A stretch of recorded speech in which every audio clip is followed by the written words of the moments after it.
April 1, 2014. Two Dutch students vanish without a trace in the jungles of Panama. 10 weeks later, their backpack turns up perfectly clean. Inside, phones with over 100 desperate photos, a camera with one chilling night picture, and Lisanne's bones bleached white with the skin removed from her foot. This is the case that still breaks the internet every year. What really happened to Kris and Lisanne? Your inside Mystery Vault crime, unlocking the cases that refuse to stay buried. Subscribe and turn on notifications. A new vault opens every Wednesday and Sunday. So, who were these two young women at the heart of this enduring mystery? Let's go back to before the nightmare began. Kris Kremers, just 21, and Lisanne Froon, 22, were best friends from the Netherlands. They were bright, energetic, and full of life. After finishing a language course, they won a trip to Panama as a graduation gift, a chance to explore, volunteer, and make memories. Their plan was to volunteer with children and hike the famous El Pianista Trail near the beautiful mountain town of Boquete. They were responsible, they were fit, and on the morning they disappeared. They posted happy selfies, excited for their adventure. The last time anyone saw them was on April 1, 2014. A local guide saw them smiling, ready to head up the trail, completely unaware that this path would lead them into one of the most baffling unsolved cases of our time. Let's break down the timeline, because this is where a normal day hike spirals into a complete nightmare. On April 1st at 11 a.m., they take their last known photo together at what's called the Continental Divide, the summit selfie that so many hikers take. Everything seems perfectly fine, but just a few hours later, at 4:39 p.m., the first emergency call is made to 112, the Dutch emergency number. There's no signal.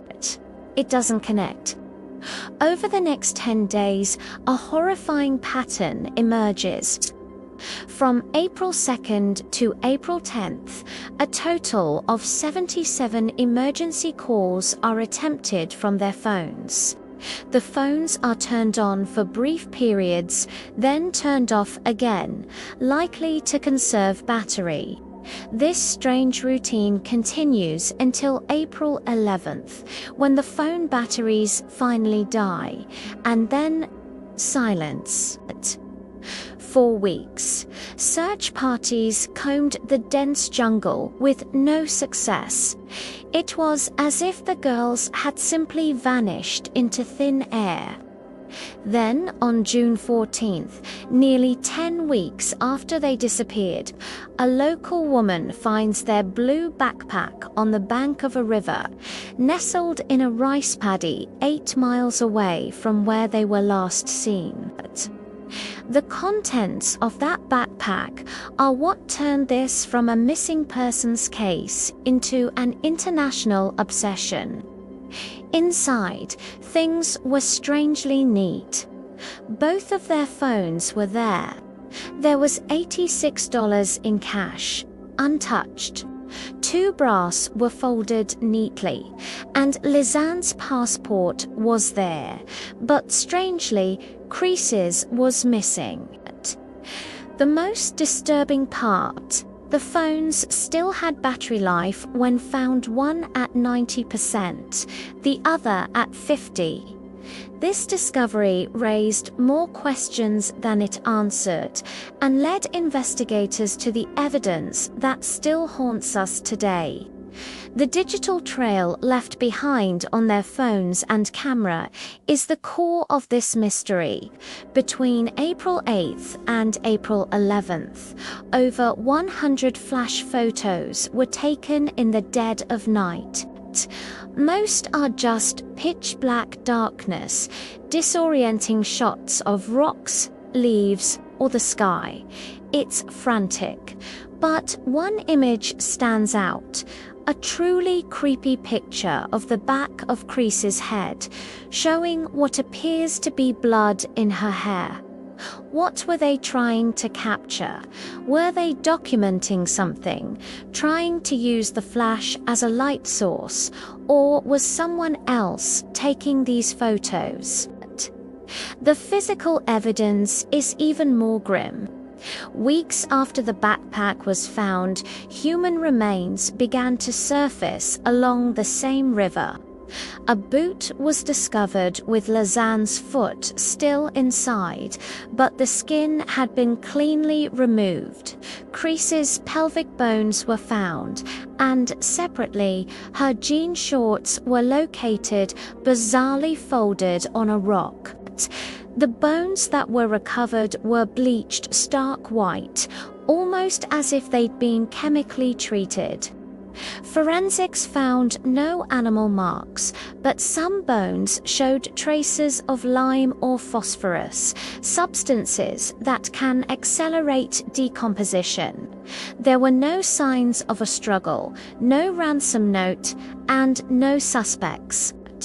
11 years later, this case is more debated than ever. So let's look at the 4 leading theories that people are still arguing about in 2025. First, the official conclusion from the Dutch authorities. They simply got lost and succumbed to the elements. A tragic accident. They wandered off the trail, couldn't find their way back, and died of exposure or starvation. This explains the emergency calls, but not the bleached bones or the neatly placed backpack. The second theory is abduction and foul play. Rumors have always swirled around locals in the area, and the fact that Kris's passport was the only thing missing from the backpack feels significant. Could they have run into the wrong person on that remote trail? This theory suggests the night photos were staged by a third party to create a lost narrative after a crime was committed. Third, what if the night photos were a desperate cry for help? Perhaps one of them was injured, and the other was using the camera's flash to signal for rescue or to navigate the treacherous terrain at night. The photos of the sky could be attempts to catch the attention of a search helicopter. And finally, the most popular theory on Reddit and other forums, the cable bridge accident. There are rickety, dangerous cable bridges crossing the rivers in that jungle.